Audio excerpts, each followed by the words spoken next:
Assalamualaikum warahmatullahi wabarakatuh. Halo guys, perkenalkan nama aku Suci Fatimah dengan NIM 2200645 dari Departemen Bimbingan dan Konseling Universitas Negeri Padang. Di sini saya akan memaparkan video dokumenter bagaimana sistem nilai yang ada di lingkungan keluarga saya, lingkungan bertetangga serta masyarakat Minangkabau pada umumnya, sehingga membentuk kepribadian saya pada saat sekarang ini. Nah, apa sih sistem nilai itu? Sistem nilai adalah keseluruhan konsep yang saling berhubungan dan saling mempengaruhi tentang baik dan buruk berdasarkan keyakinan tertentu. Nah, apa saja sih biasanya nilai-nilai yang terkandung pada sistem nilai tersebut? Biasanya nilai-nilai yang terkandung seperti nilai agama, nilai adat, nilai sosial, nilai moral, dan berbagai nilai-nilai yang lainnya. Ini akan menjelaskan bagaimana sih sistem nilai yang ada di keluarga aku.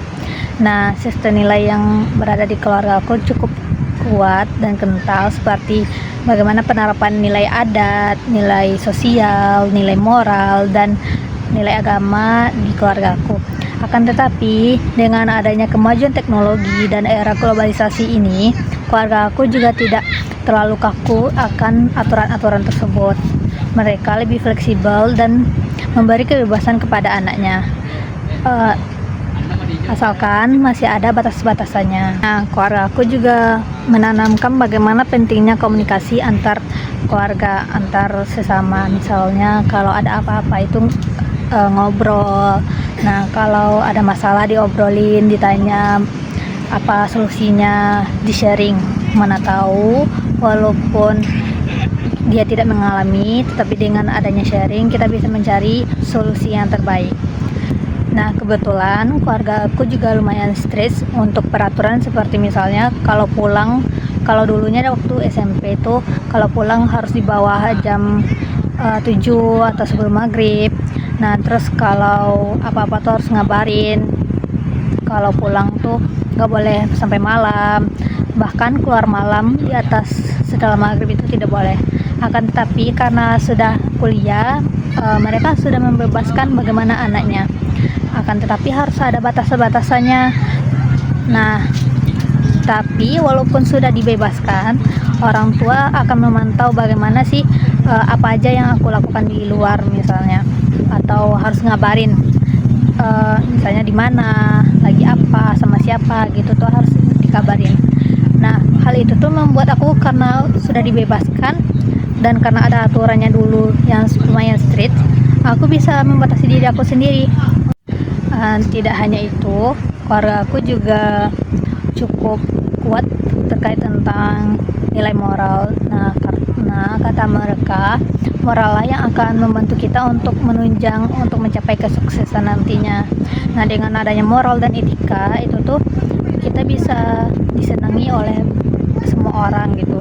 Dengan adanya etika, kita bisa menghargai bagaimana lawan bicara kita, bagaimana kita beradaptasi dengan lingkungan, bagaimana kita bergaul dengan semua orang gitu, bagaimana cara menghargai orang yang lebih tua, menyayangi yang lebih kecil, dan saling sayang dengan orang yang setara atau sama besar. Nah, yang paling utama itu nilai suci juga menerapkan bagaimana sih adab-adab ketika berinteraksi dengan orang lain agar orang itu tidak tersinggung. Nah, di sana misalnya seperti adab bagaimana sih cara berbicara dengan lawan jenis, dengan antar sesama manusia, bagaimana ketika kita bertamu, bagaimana cara ketika makan, bagaimana ketika orang bertamu di rumah kita gitu kan. Nah, tidak hanya itu, tetapi di keluarga suci juga menerapkan sangat ketat akan agamanya. Misalnya kalau keluar rumah tuh harus memakai hijab, terus sholat gitu kan. Nah, itu tuh juga sangat kental. Nah, keluarga suci juga sangat disiplin terkait nilai-nilai tersebut. Akan tetapi mereka juga memberi kebebasan kepada anaknya bagaimana anak-anak tuh memilih jalannya sendiri. Tetapi mereka juga memantau nih bagaimana kondisi anaknya walaupun mereka memberi kebebasan di sana.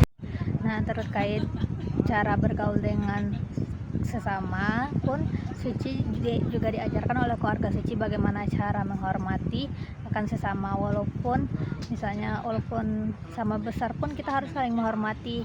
Nah, keluarga suci juga lumayan ketat akan peraturan tentang bagaimana cara bergaul dengan lawan jenis. Akan tetapi karena keluarga suci juga tidak mau membatasi cara bergaulnya, keluarga suci pun memberi kebebasan kepada anak-anaknya terkait misalnya boleh bergaul dengan lawan jenis atau boleh berteman dengan siapa saja, akan tetapi harus ada batas-batasannya. Seperti misalnya boleh kok berteman dengan siapa aja asalkan tidak bersentuhan misalnya, atau ya sewajarnya berteman aja, tidak boleh pacaran misalnya gitu. Nah gitu sih, sistem nilai yang ada di keluarga suci lumayan ketat, cuman masih ada kebebasan di dalamnya terkait nilai agama, nilai adat, nilai moral, dan nilai sosialnya. Terima kasih. Ambo ketek lagi anak Robi Hamdani, gelar akademisi sarjana hukum dan gelar Ambo Datuk Bandaro. Jadi di sini Suci ingin bertanya nih Mak, bagaimana sih sistem nilai adat di Minangkabau ini yang mengatur bagaimana tingkah laku masyarakatnya Mak? Di Minangkabau ini berbaur dengan adat itu sendiri setelah berkembangnya zaman dan masuknya ajaran Islam ke Minangkabau, maka adalah falsafah adat basandi sarak basandi kitabullah. Oh, berarti adat ini emang berpangku kepada agama juga kan Mak? Ya. Bagaimana sih adat Minangkabau itu memandang pergaulan antar individu, Mak? Ya, sebenarnya aturan itu sudah ada dalam adat-adat Minangkabau.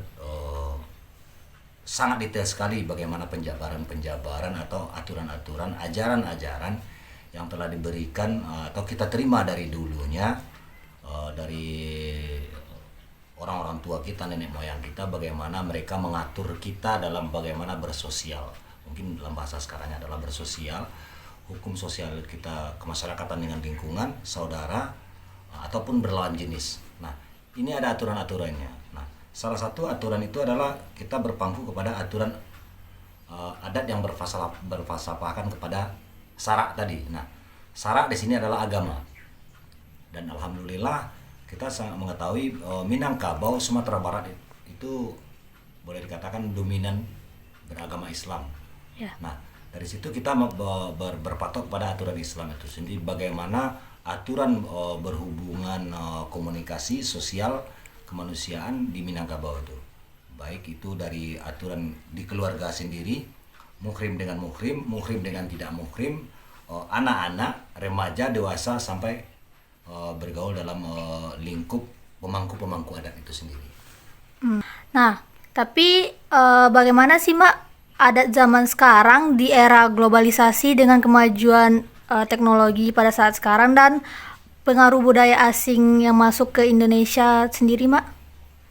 Miris memang kita mendengar terjadinya pergeseran atau mulai redup atau hilang luntur adat-adat yang dahulu yang bagaimana telah Mama sampaikan tadi itu, bahwa ada aturan-aturan yang telah diajarkan dari nenek moyang kita, mama-mama kita dahulu itu bagaimana di Minangkabau. Nah, untuk zaman globalisasi saat sekarang ini sangat jelas tampak sekali di mata terkhusus kami pemangku adat atau salah orang yang diamanahkan untuk bagaimana membuat adat itu selalu tampil terdepan dalam bersosial, tampil terdepan dalam bagaimana berbuat, beramal di Minangkabau. Nah, dengan globalisasi ini sangat banyak sekali terlihat sekarang adat itu terlalu dikesampingkan. Dikarenakan mungkin ya faktor yang pertama adalah kemajuan zaman itu sendiri. Yang mereka berpikir dengan kemajuan zaman adat adalah sesuatu yang kuno.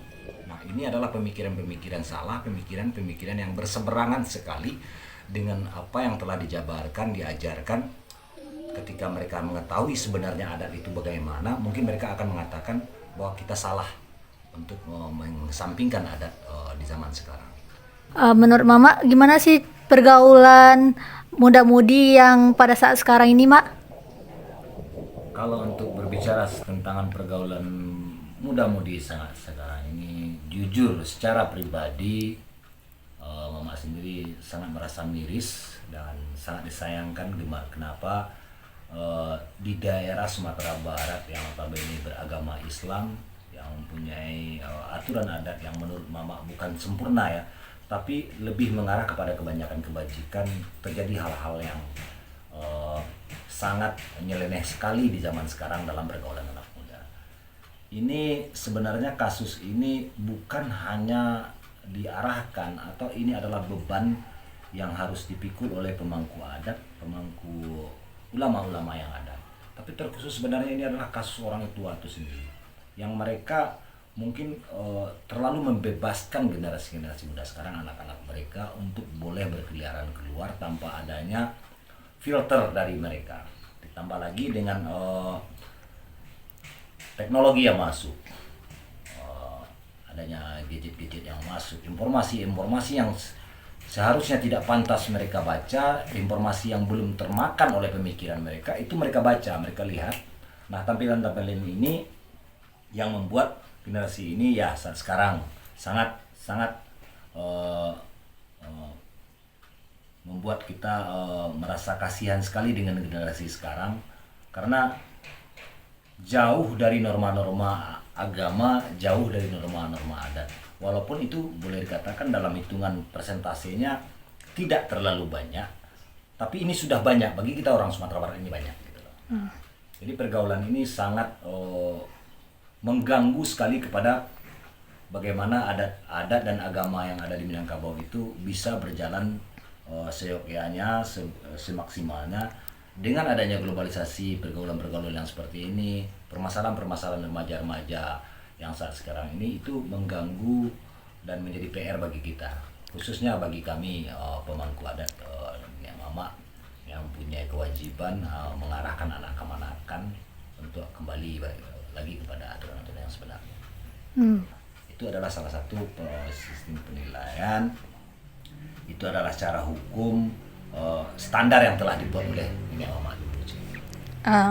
Makasih Mbak atas waktunya. Jadi hanya itu yang ingin Suci tanyakan kepada Mama. Maaf salah kata jika Suci ada yang bertanya terlalu kelebihan atau gimana. Terima kasih atas jawaban dan ilmu-ilmu yang Mama berikan. Semoga video ini dapat memberikan pelajaran untuk generasi muda supaya lebih memperhatikan lagi bagaimana adat yang ada di wilayah mereka. Ya, sedikit tambahan sih.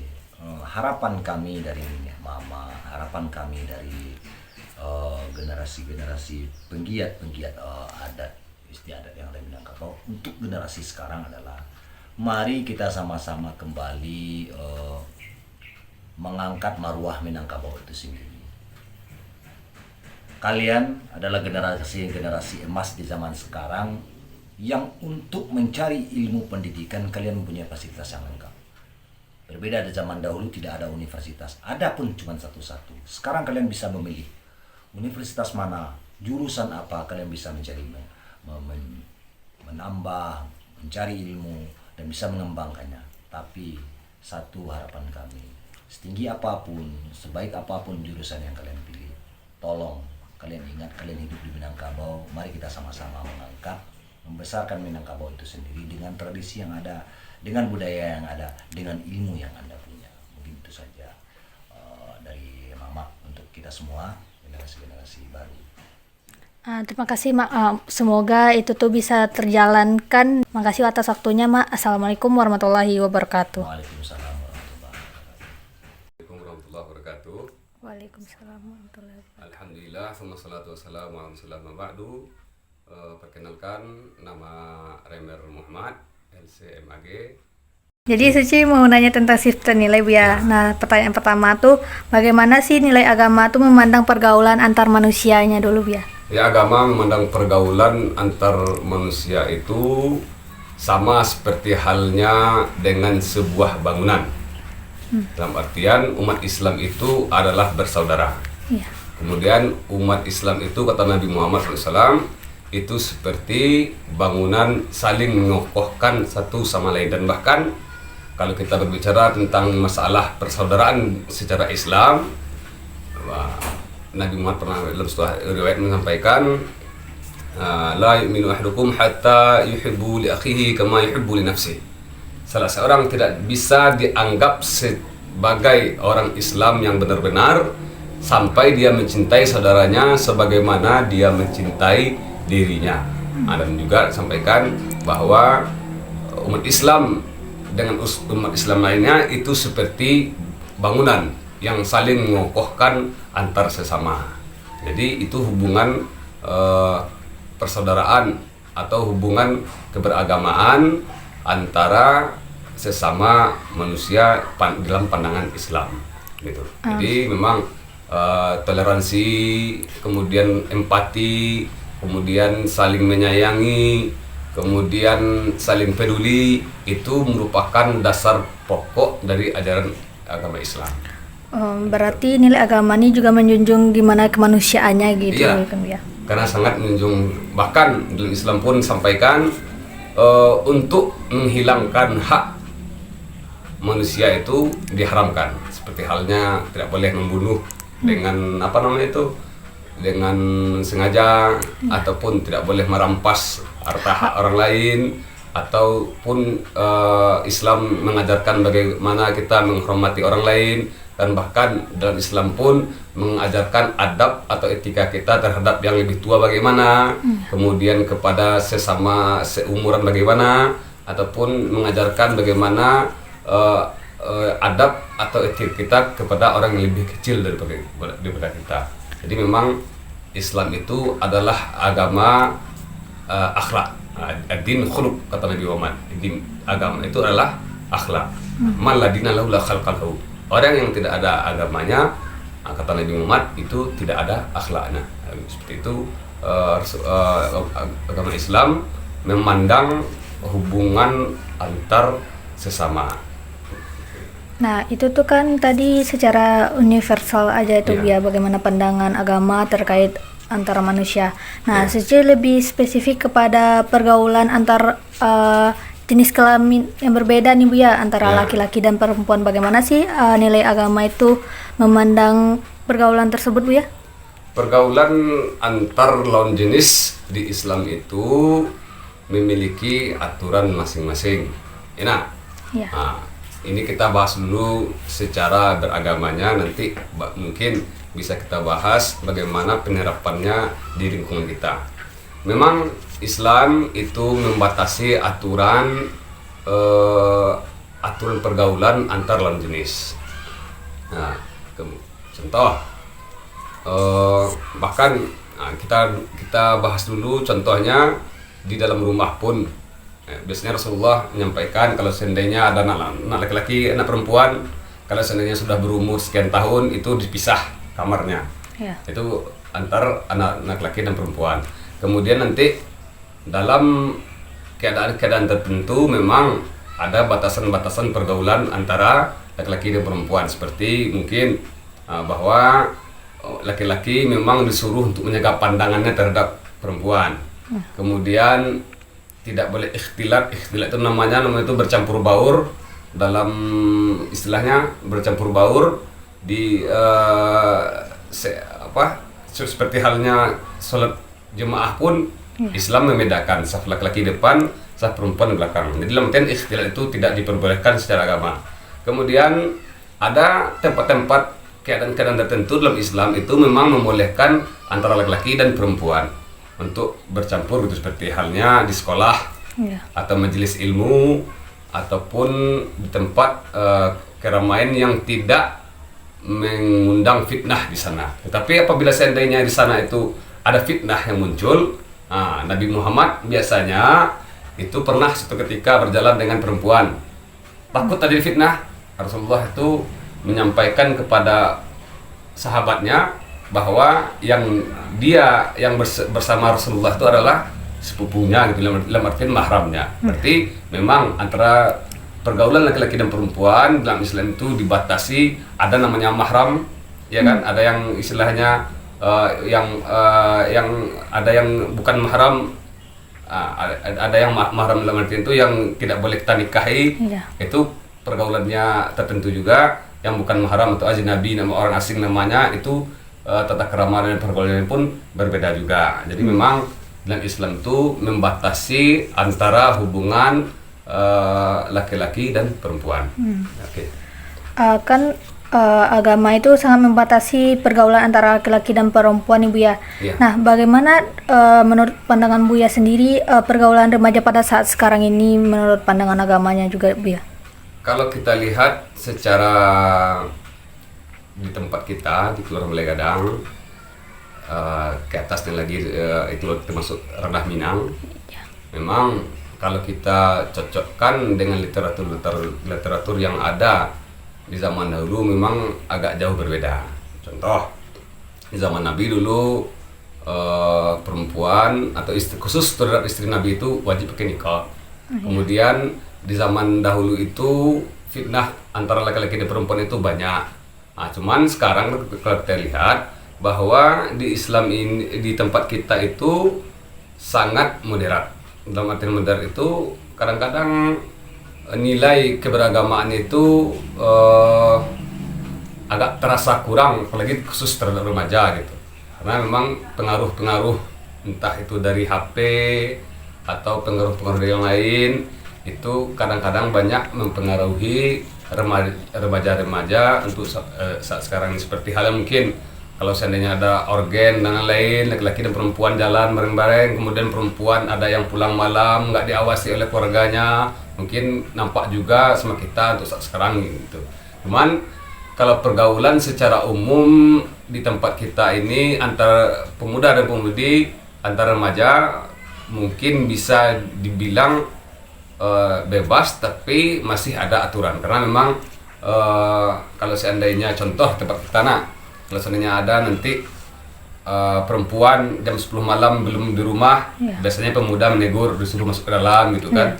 Ataupun adalah kegiatan-kegiatan pos ronda untuk menjaga supaya perempuan itu tidak bermalaman. Dan alhamdulillah di tempat kita memang termasuk apa namanya itu bisa masih terjaga lah itu, karena memang pengimplementasian adat bersani syarat bersani kitabullah itu masih cukup melekat di tempat kita. Jadi memang dibilang Minang secara kayak zaman dahulu sudah mulai beralih modern sekarang karena banyak pengaruh yang lain-lainnya, tetapi batasan antara laki-laki dan perempuan pergaulannya sekarang itu cukup bebas gitu, tidak seperti zaman dahulu gitu. Tetapi alhamdulillahnya masih sangat terjaga ya, Bu ya. Masih insyaallah masih. Nah, tadi kan bagaimana sih pergaulan remaja pada saat sekarang ini? Nah, selanjutnya saya mau nanya nih, Bu ya, bagaimana sih agama memandang pergaulan itu ke arah pernikahan misalnya, Bu ya? Kalau Islam memandang pernikahan bagi seseorang laki-laki yang sanggup untuk menikah, Rasulullah memerintahkan man istata'a minkumul ba'ah falyatazawwaj. Siapa yang sanggup dia untuk menikah, maka dia harus menikah gitu. Jadi memang Islam itu menganjurkan untuk laki-laki ataupun perempuan itu untuk segera menikah, karena menikah itu kata Rasulullah pun termasuk dari sunnah dari Nabi Muhammad. Siapa yang tidak suka dengan sunnah Nabi Muhammad berarti bukanlah termasuk umat Nabi Muhammad. Artian agama Islam mendorong kita untuk menikah. Terima kasih atas ilmunya, Bu ya. Terima kasih atas waktunya. Assalamualaikum warahmatullahi wabarakatuh. Setelah ini ada salah satu wawancara dengan seorang perempuan berinisial D yang bekerja di klub malam dan hamil di luar nikah pada saat SMP-nya. Halo D, di sini Suci ingin bertanya nih seputar bagaimana pengalamanmu pada saat semua itu terjadi. Sejak kapan sih kamu mengenal dunia seperti itu? Berawal dari kelas 2 SMP. Kalau boleh tahu, apa penyebabnya sampai kamu bisa masuk ke dunia seperti itu? Karena saya benci keadaan di mana orang tua saya bercerai pada saat itu. Sebelumnya ibu saya mendapatkan kekerasan dari ayah saya setiap harinya. Ayah tidak bekerja tapi hobi mabuk-mabukan setiap hari. Lantas, kamu mengenal dunia itu dari mana awalnya? Awalnya tidak ada niat untuk masuk ke dunia seperti itu. Akan tetapi keinginan untuk membantu orang tua agar mereka tidak bertengkar, yaitu dengan cara mendapatkan uang yang banyak dan Setelah itu awalnya hanya bekerja sebagai waiters di salah satu klub malam yang ditawarkan oleh teman saya yang sudah bekerja di sana dulunya. Apakah keluarga kamu mengetahui hal ini?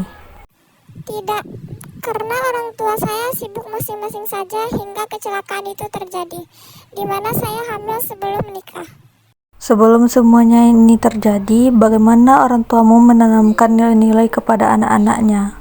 Saya kurang mendapatkan penanaman nilai dari orang tua, kecuali nilai adab sesama manusia. Berarti kurangnya penanaman nilai-nilai dalam keluarga kamu ya. Nah, kalau aturan-aturan dalam cara bergaul antar sesama manusia dengan lawan jenis, apakah ada aturan yang ditanamkan oleh keluargamu, khususnya orang tua? Orang tua saya membebaskan anak-anaknya untuk melakukan apa saja. Mereka hanya menanamkan untuk jaga diri dan kalau terjadi apa-apa tanggung risiko sendiri. Lalu setelah kecelakaan tersebut terjadi, apa tanggapan dari orang tuamu terkait hal itu? Respon keluarga yaitu cuek dan tidak peduli. Hanya disuruh untuk nikah biar gak malu-maluin keluarga dan disuruh keluar dari rumah. Awal mula semua ini terjadi karena kan kamu masuk ke dunia seperti itu pada saat kelas 2 SMP. Nah, bagaimana sekolahmu pada saat mengetahui kecelakaan tersebut? Awalnya orang tidak tahu karena kehamilan saya kecil. Hingga mau menuju ujian nasional, perut saya mulai membesar dan di saat itu banyak sekali cemoohan dari teman-teman saya. Guru-guru pun mengatakan harus mengeluarkan saya dari sekolah, tapi guru BK membela untuk melanjutkan sekolah hingga saya tamat di SMP. Wow, berarti luar biasa sekali nih perjuangan guru BK-mu agar kamu tetap bersekolah mendapatkan hakmu. Nah, apakah pada saat itu tetap terjadi, kamu tetap melanjutkan sekolahmu? Tidak, karena saya terlanjur malu untuk tetap sekolah saat itu. Terima kasih Dek atas waktunya yang telah menyempatkan diri pada saat hari ini, dan terima kasih atas jawaban-jawaban kamu. Terima kasih kamu sudah berbagi pengalaman kamu kepada aku, dan semoga video ini menjadi pembelajaran bagi kita semua agar lebih aware dan memperhatikan bagaimana nilai-nilai yang ada di lingkungan kita sehingga tidak terjerumus kepada hal-hal yang seperti itu. Terima kasih deh. Assalamualaikum warahmatullahi wabarakatuh. Dengan adanya sistem nilai tersebut, individu akan bertingkah laku sesuai dengan nilai-nilai yang ada di lingkungannya. Semoga kita semua menjadi pribadi yang bermoral dan saling menghargai nilai-nilai yang dianut oleh individu lain. Terima kasih.